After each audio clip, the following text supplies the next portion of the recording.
Hello, नमस्कार सबको। Sukheja tuitions में आपका हार्दिक अभिनंदन है। चलिए आज हम आज का टॉपिक स्टार्ट करते हैं, that is Joule Thomson effect. और इसके साथ एक खुशी की बात है कि आज जो हमारा थर्मोडायनेमिक्स है वो कंप्लीट हो जाएगा और कल से हम स्टार्ट करेंगे। क्लियर? ठीक है जी। तो हम बात कर रहे हैं जूल थॉमसन इफ़ेक्ट की। ठीक है जी। जूल थॉमसन इफेक्ट क्या है? कहते हैं when a gas is allowed to expand through a narrow orifice, cooling is produced. ठीक है। और इसका मतलब मीनिंग क्या है? कहते हैं कि जब हमारे पास गैस है, ठीक है जी, गैस है, तो अगर इसको हम एक छोटे से मतलब स्पेस से, जैसे ये मान लो एक छोटी सी ट्यूब है, ठीक है, एक ये बड़े वाली, मतलब इसका diameter, area of cross section क्या ज़्यादा है, इसका एरिया ऑफ क्रॉस सेक्शन क्या है, कम है। ठीक है। एरिया ऑफ क्रॉस सेक्शन तो आपको समझ है कि एरिया ऑफ क्रॉस सेक्शन क्या होता है। वो एरिया जहाँ से हमारे पास कोई चीज़ क्रॉस करेगी, ठीक है, वो हमारे पास एरिया ऑफ क्रॉस सेक्शन है। जैसे पाइप है, पाइप का जो फ्रंट वाला फेस होता है वो, उसको कहते हैं जब हम गैस को एक नैरो हमारे पास कोई भी नैरो स्पेस है, नैरो ट्यूब है, उससे पास करवाते हैं, मीन्स कम जगह से पास करवाएंगे। ठीक है। और उसमें कम जगह से पास भी करवाएं और एक्सपैंड भी करवाएं। ठीक है। कम जगह से नैरो ओरिफाइस से एक्सपैंड कराएं। ठीक है। तो हमारे पास जो गैस होती है वो क्या हो जाती है, कूल हो जाती है, मीन्स ठंडी हो जाती है। ठीक है। तो जो गैस है वो कूलिंग प्रोड्यूस करती है, उसमें कूलिंग इफेक्ट आता है। क्या है? Joule Thomson effect. कहते हैं जब हम गैस को करते हैं, गैस को एक छोटी सी स्पेस में से एक्सपैंड करवाते हैं, ठीक है, तो हमारे पास जो गैस होती है वो क्या हो जाती है, कूल हो जाती है, कूलिंग इफेक्ट देती है हमें। This is called Joule Thomson effect, और इसको जूल केल्विन इफेक्ट भी बोल देते हैं। ठीक है जी। तो कहते अब इसमें हमारे पास रिजल्ट्स देखने को क्या मिले, जो रिजल्ट्स देखने को मिलती है, तो हमारे पास जो चेंज इन टेम्परेचर आता है, क्योंकि हम बात कर रहे हैं कूलिंग की। कूलिंग मतलब हमारे पास टेम्परेचर का चेंज देखेंगे। तो जो टेम्परेचर का चेंज आता है with respect to pressure, change किसका change in temperature with respect to pressure, change in temperature with respect to pressure, तो हमारे पास हमें क्या रिलेशन देखने को मिलता है, that is V/Cp into T⁻⁻1, V/Cp T⁻⁻1। ठीक है। तो जब हम देखते हैं कि यहाँ पे हमारे पास, जब देखते हैं तो हमारे पास dP है, जब नेगेटिव आएगा, ठीक है, dP क्या आता है, नेगेटिव। तो dP नेगेटिव हमारे पास क्या शो करता है, it represents fall of pressure. dP negative हमारे पास क्या रिप्रेजेंट करता है, फॉल ऑफ प्रेशर। ठीक है। अब हमारे पास है जो ये वाली चीज़ है dt, किसके ऊपर डिपेंड करेगी, मेनली किसके ऊपर डिपेंड करेगी, T⁻⁻1 वाले फैक्टर पे। ठीक है जी। किसके ऊपर डिपेंड करेगी, T⁻⁻1 वाले फैक्टर पे। देखो dP तो हमारे पास नेगेटिव हो गया, ठीक है, और T⁻⁻1 एक बार और देखते हैं ध्यान से, आपको कन्फ्यूज़न ना हो। dP हमारे पास नेगेटिव है, ठीक है, फॉल ऑफ प्रेशर। अगर T1 प्लस जो ये वाला फैक्टर है T⁻⁻1, ये या तो हमारे पास पॉजिटिव हो सकता है या क्या हो सकता है, नेगेटिव हो सकता है। ठीक है जी। अगर नेगेटिव होगा तो नेगेटिव के साथ, अगर नेगेटिव होगा, नेगेटिव के साथ नेगेटिव मल्टीप्लाई होगी, क्या आ जाएगा, पॉजिटिव। इट मीन्स dt क्या हो जाएगा, पॉजिटिव। dt पॉजिटिव हमारे पास टेम्परेचर इंक्रीज कर रहा है, मीन्स क्या होगी, हीटिंग होगी। ठीक है। किसकी बात करना है, देखो dP तो पहले ही नेगेटिव है। अगर T⁻⁻1 की दो ऑप्शन है, या तो पॉजिटिव हो सकता है या नेगेटिव हो सकता है। अगर T⁻⁻1 वाला फैक्टर नेगेटिव है, ठीक है, T⁻⁻1 वाला फैक्टर है, तो नेगेटिव इंटू नेगेटिव क्या हो जाएगा, नेगेटिव इंटू नेगेटिव क्या हो जाएगा, पॉजिटिव। तो dt हमारे पास क्या आ जाएगा, पॉजिटिव। dt पॉजिटिव मतलब चेंज इन टेम्परेचर, टेम्परेचर क्या कर रहा है, इंक्रीज कर रहा है। ठीक है। तो अगर टेम्परेचर इंक्रीज कर रहा है तो हमारे पास क्या होगी, हीटिंग होगी। ठीक है जी। और अगर हमारे पास T⁻⁻1 वाला फैक्टर पॉजिटिव है, तो पॉजिटिव इंटू नेगेटिव क्या आ जाएगा, नेगेटिव। इट मीन्स dt क्या आ जाएगा, नेगेटिव। अगर नेगेटिव आता है तो हमारे पास क्या होगी, कूलिंग। ठीक है जी। तो जो टी अल्फा -1 वाला फैक्टर अगर हमारे पास पॉजिटिव है तो कूलिंग होगी, अगर हमारे पास टी अल्फा माइनस वाला फैक्टर नेगेटिव है तो हमारे पास क्या होगी, हीटिंग होगी। क्लियर, ठीक है जी। अब हम इसके बाद बात करते हैं रियल और परफेक्ट गैस की बात करेंगे, ठीक है। जो ये हमारे पास जूल थॉमसन फैक्टर है उसके लिए बात कर रहे हैं, ठीक है जी। तो कहते हैं अगर हम परफेक्ट गैस की बात करते हैं, ठीक है जी, परफेक्ट गैस के लिए हमारे पास चेंज इन टेम्परेचर क्या होता है, ज़ीरो, ठीक है। चेंज इन टेम्परेचर क्या होता है, ज़ीरो। तो इट मीन्स टी क्या आ गया, कांस्टेंट, ठीक है। सो अगर टी कांस्टेंट आ रहा है तो हमारे पास ना ही कूलिंग हो रही है और ना ही है हीटिंग हो रही है, ठीक है। तो परफेक्ट गैस के लिए हमारे पास ना तो हमारे पास कूलिंग होगी और ना ही हमारे पास हीटिंग होगी, ठीक है। और अगर हम बात करते हैं, ये तो परफेक्ट गैस की बात होगी, मतलब perfect gas Joule Thomson effect के ऊपर उसका कोई भी इफेक्ट नहीं है। और अगर हम रियल गैस की बात करते हैं तो रियल गैस में हमारे पास जो dt की वैल्यू है, dt की वैल्यू ये है, ठीक है। dt is equal to 1/Cp 2a/RT minus d into dp, ठीक है। अगर अब रियल गैस के लिए, ठीक है, रियल गैस के लिए जो हमारे पास जूल थॉमसन इफेक्ट वाला रिलेशन आया था ना ऊपर, सबसे पहले हमने किया था v/Cp में, इसकी जब हम कैलकुलेशन करते हैं रियल गैस के लिए तो हमारे पास जो रिलेशन आता है वो क्या आता है, dt is equal to 1/Cp bracket में 2a/RT minus b into dp, ठीक है जी। तो अब जो dt है वो किस फैक्टर के ऊपर डिपेंड करेगा, ये वाले फैक्टर पे ना, ठीक है, 2a/RT माइनस b। इसकी 3 वैल्यूज़ पॉसिबल हैं ऑब्वियसली, कौन कौन सी, ज़ीरो, पॉजिटिव और नेगेटिव। अगर हमारे पास ये वाला फैक्टर पॉजिटिव है, ग्रेटर देन ज़ीरो है, तो t क्या आ जाएगा, लेस देन 2a/RB, ठीक है जी। और अगर ये लेस देन आ गया, 2a/RB लेस देन आ गया हमारे पास, मीन्स जो ये वाला फैक्टर है ये वाला फैक्टर है हमारे पास क्या हो गया, पॉजिटिव है। डी तो हम जो ये वाला फैक्टर है ये पॉजिटिव है ना, ये वाला जो ब्रैकेट वाला फैक्टर है 2a/RT माइनस b ये पॉजिटिव है। डीपी की तो हम बात करते हैं कि प्रेशर क्या हो जाता है, डाउन, तो पॉजिटिव इंटू नेगेटिव क्या आ जाएगा, नेगेटिव, तो इट मीन्स gt क्या आ जाएगा, नेगेटिव। अगर नेगेटिव है तो हमारे पास क्या होगी, कूलिंग, ठीक है जी। मीन्स कूलिंग कब होगी, जब हमारे पास t is less than 2a/RB होगा, ठीक है जी। कूलिंग कब होगी, जब या हम कह सकते हैं कि जब कूलिंग होगी तब हमारे पास t क्या होगा, लेस देन 2a/RB, ठीक है जी। और अगर हम बात करते हैं dt पॉजिटिव की, dt पॉजिटिव कब होगा, जब ये तो नेगेटिव है और ये भी क्या होगा, नेगेटिव होगा, ठीक है। और ये नेगेटिव होगा, it means t is greater than 2a/RB, clear, ठीक है जी। और अगर हम बात करते हैं, ये तो होगी पॉजिटिव और नेगेटिव वैल्यू। अब हम बात करते हैं dt ज़ीरो की बात करते हैं, ये वाली टर्म फुल ज़ीरो कर दो तो t की वैल्यू क्या आ जाएगी, 2a/RB, ठीक है, 2a/RB। और जो ये वाली वैल्यू आती है ये बहुत ही इंपॉर्टेंट है, इसको हमने लर्न करना है। t is equal to 2a/RB और इसको ti बोलते हैं। ti हमारे पास क्या है, टेम्परेचर ऑफ इन्वर्जन, टी हमारे पास क्या है, टेम्परेचर ऑफ इन्वर्जन, ठीक है। जब हम इसके रिज़ल्ट की बात करते हैं, ठीक है जी, रिज़ल्ट की बात करेंगे तब हम बात करेंगे हमारे पास जो टेम्परेचर ऑफ इन्वर्जन क्या होता है, क्लियर, ठीक है जी। तो ये हमारे पास क्या है, टेम्परेचर ऑफ इन्वर्जन। और जब हम क्रिटिकल टेम्परेचर की बात करते हैं तो क्रिटिकल टेम्परेचर हमारे पास क्या आता है, क्रिटिकल टेम्परेचर क्या आता है, ये तो हमारे पास टेम्परेचर ऑफ इन्वर्जन आ गया 2a/RB और क्रिटिकल टेम्परेचर आ गया हमारे पास 8a/27RB। और अगर हम टेम्परेचर ऑफ इन्वर्जन और क्रिटिकल टेम्परेचर की बात करें तो इनमें जो रिलेशन होता है वो होता है हमारे पास temperature of inversion is equal to 6.75 TC, TI is equal to 6.75 TC, मतलब temperature of inversion is equal to 6.75 TC, TI मतलब ग्रेटर देन हमारे पास TC, ठीक है। इसकी भी ज़रूरत नहीं है हमें, बस मेन हमने ये रिलेशन देखना है, TI is equal to 6.75 TC, clear.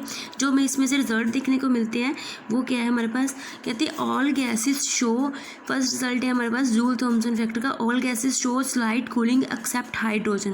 कहते हैं हाइड्रोजन गैस को छोड़कर बाकी सभी की सभी गैसेस हमारे पास स्लाइटली कूलिंग शो करती हैं जूल थॉमसन इफेक्ट में, ठीक है। तो कहते हैं सेकेंड है हमारे पास रिजल्ट क्या है, कहते हैं change in temperature, change in temperature, ये डायरेक्टली प्रोपोर्शनल का साइन डाला, अल्फा नहीं डाला मैंने।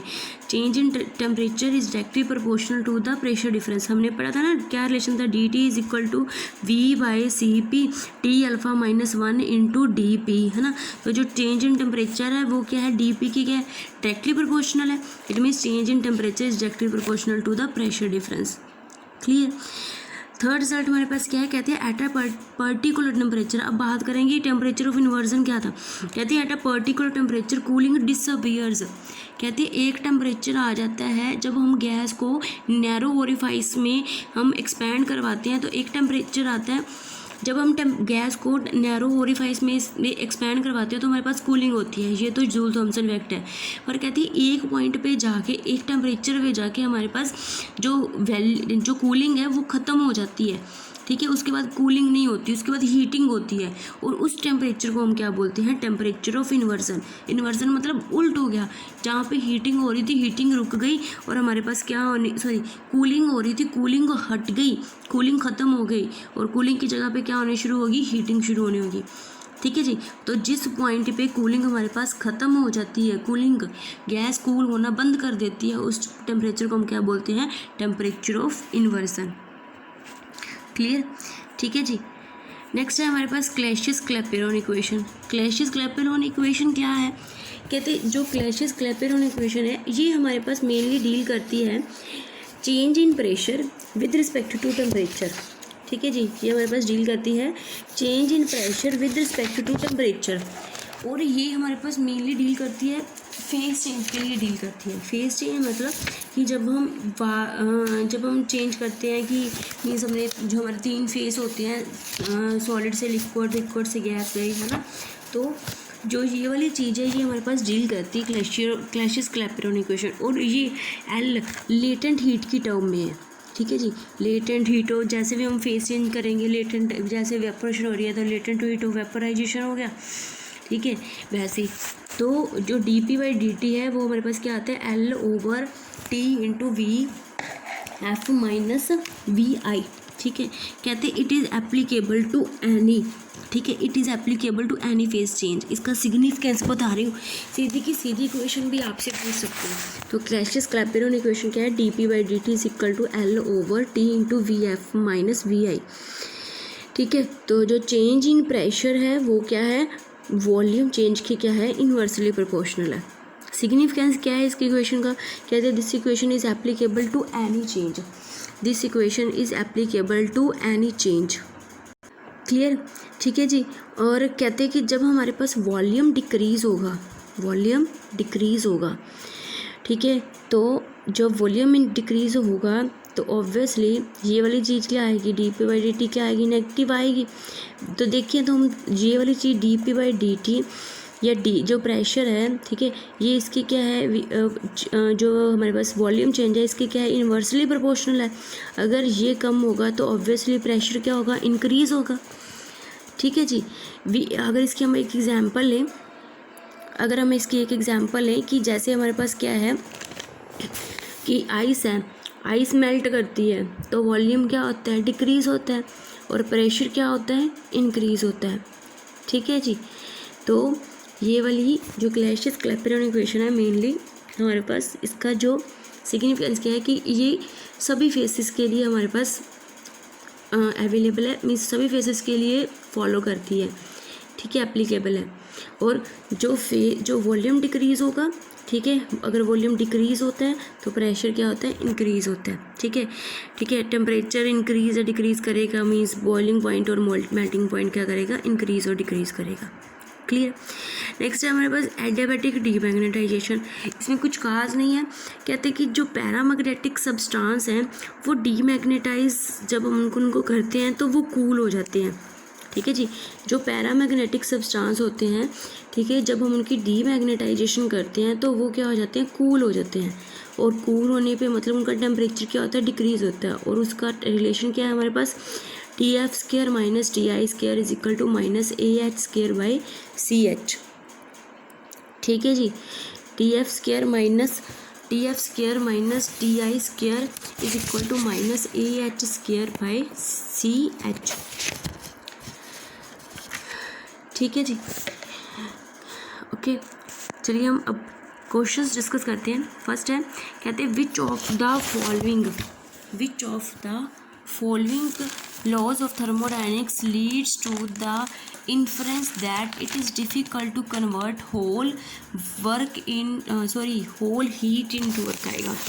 मैंने यहाँ पे गलत लिख दिया, होल हीट आएगा, होल हीट इनटू वर्क। ठीक है जी, होल हीट इनटू वर्क।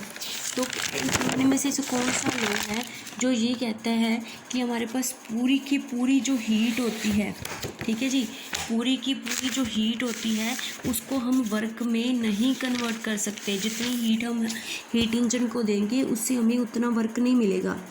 तो ये वाली चीज़ हमारे पास कौन सा लॉ कहता है, हम सभी को मालूम है, हमने बहुत अच्छे से पढ़ा है। तो ये वाली चीज़ हमारे पास कौन सा लॉ कहता है, that is second law, that is C option.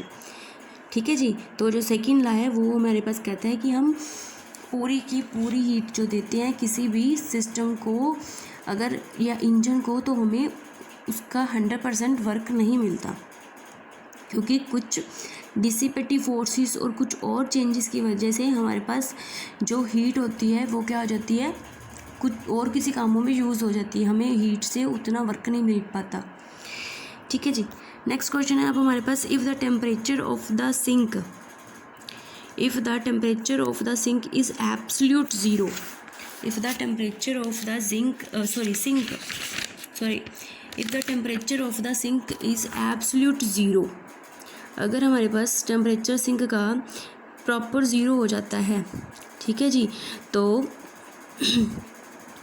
हमारे पास एफिशिएंसी कितनी होगी,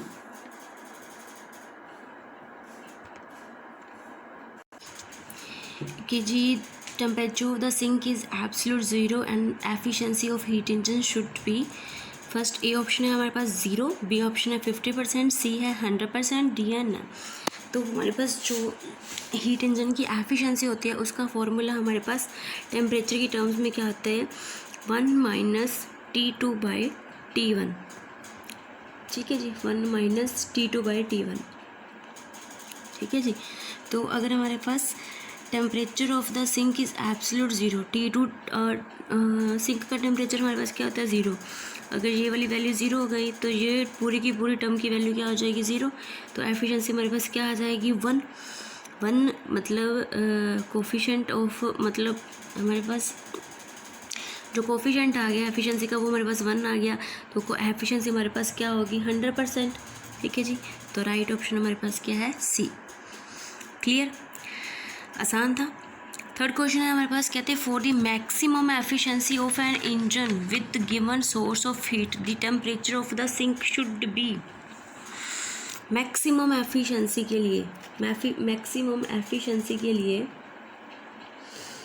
ठीक है जी, तो मैक्सिमम एफिशिएंसी के लिए हमारे पास जो हीट इंजन है, ठीक है, मैक्सिमम एफिशिएंसी के लिए हमारे पास हीट इंजन की मैक्सिमम एफिशिएंसी के लिए सिंक का टेम्परेचर क्या होना चाहिए।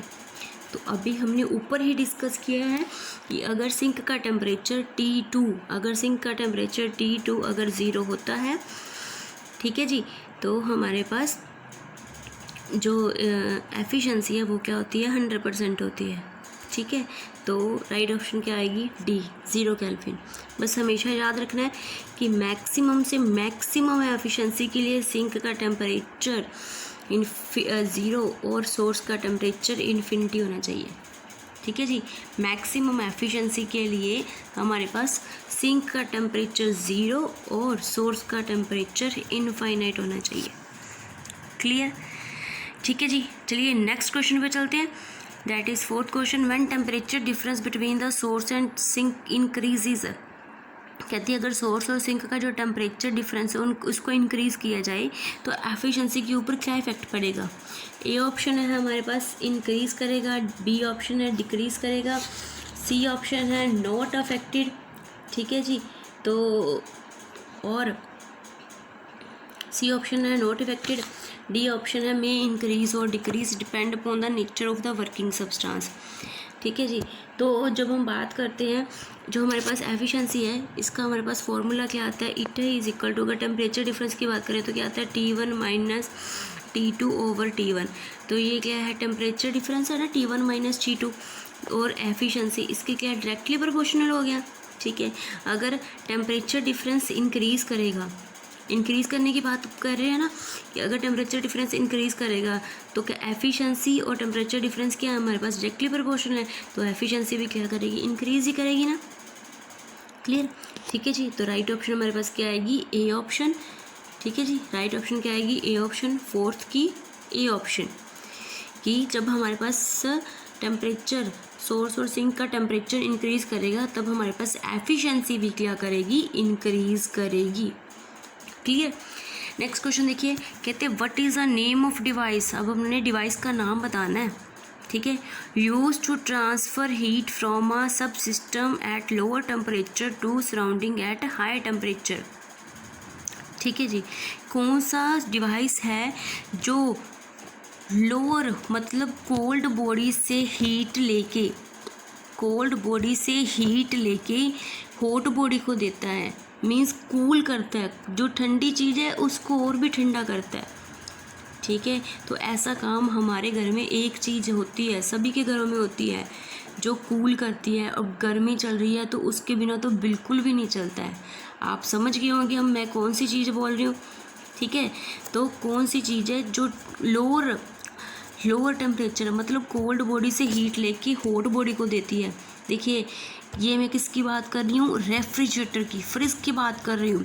ठीक है जी, बी ऑप्शन। देखिए कि हमारे पास जो हमारे पास जो भी लगा है, हीट इंजन हमारे पास, जो भी हमारे पास लगा है डिवाइस है फ्रिज, उसमें से हमारे पास जो वर्किंग सब्सटेंस है वो क्या करता है, उससे फ्रिज में से हीट को लेके, ठीक है, क्या पता है सराउंडिंग्स के बाहर गर्म है ना, हॉट बॉडी है। ठीक है, तो कोल्ड बॉडी से हीट लेके हॉट बॉडी को ट्रांसफ़र करता है। इस डिवाइस को हम क्या बोलते हैं, रेफ्रिजरेटर। क्लियर। ठीक है जी, 6 क्वेश्चन देखिए, कहते हैं if the temperature of the source is 0 degree and sink is -39 degree Celsius. अगर हमारे पास सोर्स का टेम्परेचर 0 डिग्री मतलब T1 0 डिग्री सेल्सियस, अगर कैल्विन में चेंज करेंगे तो 273 प्लस कर देंगे तो क्या आ जाएगा, 273 कैल्विन। और अगर हम बात कर रहे हैं सिंक की तो -39 डिग्री सेल्सियस है, इसमें से प्लस करेंगे 273 में 39 प्लस करेंगे तो क्या आ जाएगा, 234। और हमने क्या निकालनी है, एफिशिएंसी का फॉर्मूला क्या होता है, T2 माइनस T1/T2। ठीक है जी, तो हमारे पास क्या आ जाएगा, ये इसकी वैल्यू कैलकुलेट करके हमारे पास क्या आता है 0.143। और अगर हम परसेंटेज में चेंज करेंगे तो 100 से मल्टीप्लाई करके हमारे पास क्या आ जाएगा 14.3%। तो एफिशिएंसी हमारे पास क्या आ जाएगी 14.3%। क्लियर। ठीक है जी, नेक्स्ट है हमारे पास, कहते हैं 2 steam engines X and Y have their sources at 1000 and 1100 Kelvin. कहते हैं हमारे पास 2 स्टीम इंजन है X and Y, उन दोनों के जो सोर्सेज हैं उनका टेम्परेचर है 1000 और 1100, और जो सिंक्स हैं उनका टेम्परेचर है हमारे पास 500 और 400। ठीक है, हमने दोनों की एफिशिएंसीज को कंपेयर करना है। ठीक है, तो अगर हम फर्स्ट की एफिशिएंसी देखेंगे तो क्या आ जाएगी, फर्स्ट का सोर्स का टेम्परेचर क्या है 1000 माइनस सिंक का क्या है 500/1000, यही करते हैं ना, T1 माइनस T2/T1। ठीक है, तो हमारे पास वैल्यू क्या आ गई 1/2। और अगर हम बात करें इसकी तो हमारे पास क्या आ जाती है 1100 माइनस सेकेंड वाले वाई वाला जो हीट इंजन उसकी बात करते हैं तो हमारे पास क्या आ जाती है 1100 माइनस 400/7/11। ऑब्वियसली 7/11 क्या है, बड़ा है 1/2 से। ठीक है, तो जो वाई वाला हीट इंजन होगा उसकी एफिशिएंसी हमारे पास क्या होगी, ज़्यादा होगी। बस आसान है, हमारे पास हमने एफिशिएंसी का फॉर्मूला लर्न करना है, हीट की टर्म में भी और टेम्परेचर की टर्म में भी। क्लियर। ठीक है जी, नेक्स्ट 8th क्वेश्चन देखिए, कहते हैं a Carnot heat engine has efficiency 50%। अब हमें एफिशिएंसी दी हुई है और क्या दिया हुआ है साथ में हमारे पास, एक तो एफिशिएंसी दी हुई है, एक सिंक का टेम्परेचर दिया हुआ है, सोर्स का हमने फाइंड आउट करना है ना। तो एफिशिएंसी हीट इंजन की क्या है 50% मतलब 50/100 कितनी आ जाएगी 1/2, मतलब इतना की जो ये वाला कोफिशिएंट है इसकी वैल्यू क्या आएगी 1/2। ठीक है जी, तो हमारे पास फॉर्मूला क्या होता है, efficiency is equal to 1 minus T2/T1, half is equal to T2 हमारे पास टेम्परेचर क्या है, सिंक का टेम्परेचर क्या है 27 डिग्री सेल्सियस, 273 में प्लस करेंगे तो 300 आ जाएगा। ठीक है जी। तो यहाँ पे पुट करेंगे तो तब हमारे पास T1 की वैल्यू क्या आ जाएगी 600 केल्विन, और अगर डिग्री सेल्सियस में हमारे पास जो आंसर है डिग्री सेल्सियस में, तो उसमें से 273 माइनस कर देंगे इसमें से, तो हमारे पास टेम्परेचर क्या आ जाएगा 327 डिग्री सेल्सियस। क्लियर। और कौन सी ऑप्शन है हमारे पास, सी ऑप्शन। बस हमने तो उल्टा ही किया है।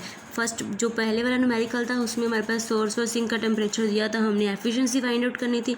इसमें हमारे पास सिंक का टेम्परेचर दिया हुआ है और एफिशिएंसी दी हुई है, हमने क्या निकालना है, सोर्स का टेम्परेचर निकालना है। आसान है ना। कि जी नेक्स्ट क्वेश्चन देखते हैं। कहते हैं for 100% efficiency the temperature of the source should be. मैंने ऊपर ही बात की थी कि अगर हम चाहते हैं कि 100% एफिशिएंसी हो, अगर हम चाहते हैं कि 100% एफिशिएंसी हो हीट इंजन की, तो जो सिंक का टेम्परेचर है वो तो ज़ीरो होना चाहिए, ठीक है। और जो हमारे पास सोर्स है उसका टेम्परेचर क्या होना चाहिए था, इनफाइनाइट, ठीक है जी, है ना। तो क्योंकि हमारे पास एफिशिएंसी का फॉर्मूला क्या होता है 1 - T2/T1, ठीक है। ये वाली टर्म ज़ीरो होनी चाहिए। ये वाली टर्म कब ज़ीरो हो सकती है, ठीक है, T1/T2 लिख दो, ठीक है। अगर हमें चाहिए कि मैक्सिमम से मैक्सिमम एफिशिएंसी चाहिए तो ये वाली टर्म क्या होनी चाहिए, ये वाली टर्म क्या होनी चाहिए, नीचे वाली टर्म क्या होनी चाहिए, इन्फिनिटी को होनी चाहिए, ठीक है जी। और जो ऊपर वाली टर्म है वो क्या होनी चाहिए, ज़ीरो होनी चाहिए, है ना। तो हमारे पास जो सब इसकी मैक्सिमम एफिशिएंसी के लिए एक बार और देख लेते हैं। हमारे पास वैल्यू क्या होती है T2/T1। देखिए मैक्सिमम एफिशिएंसी के लिए 1 होगी। अगर 1 चाहिए तो हमें ये वाली टर्म ज़ीरो होनी चाहिए। ये वाली टर्म कब ज़ीरो हो सकती है, जब ये वाली T1 क्या हो, इन्फिनिटी हो, और T2 क्या हो, ज़ीरो। इट मीन्स सोर्स का टेम्परेचर क्या हो, इनफाइनाइट हो, और सिंक का टेम्परेचर क्या हो, ज़ीरो, ठीक है जी। तब हमारे पास जो हीट इंजन है उसकी एफिशिएंसी क्या होगी, मैक्सिमम से मैक्सिमम होगी। क्लियर। थैंक यू जी। इसके साथ हमारा जो थर्मोडायनेमिक्स है वो कंप्लीट हो जाएगा। ठीक है। एक क्वेश्चन है 18th लेक्चर में, एक क्वेश्चन था हमारे पास कुछ कि √3 MC वाला एक उसकी ऑप्शन है। उसको जो वो क्वेश्चन है उसको मैं नेक्स्ट वाली वीडियो में एक्सप्लेन कर दूंगी, प्रॉपर एक्सप्लेन कर दूंगी। उसकी ऑप्शन में भी कुछ मिस्टेक है, ठीक है जी। तो इसी के साथ इसका हमारा फिनिश हो गया। नेक्स्ट वाला हम स्टार्ट करेंगे, ठीक है जी। Thank you. और अगर आप कुछ कर सकते हो तो इस वीडियो को मैक्सिमम से मैक्सिमम शेयर कीजिए, और लाइक वाला बटन अगर अच्छा लगा है तो ऑब्वियसली अगर कोई चीज़ अच्छी लगती है तो उसको लाइक करना तो बनता ही है। तो एक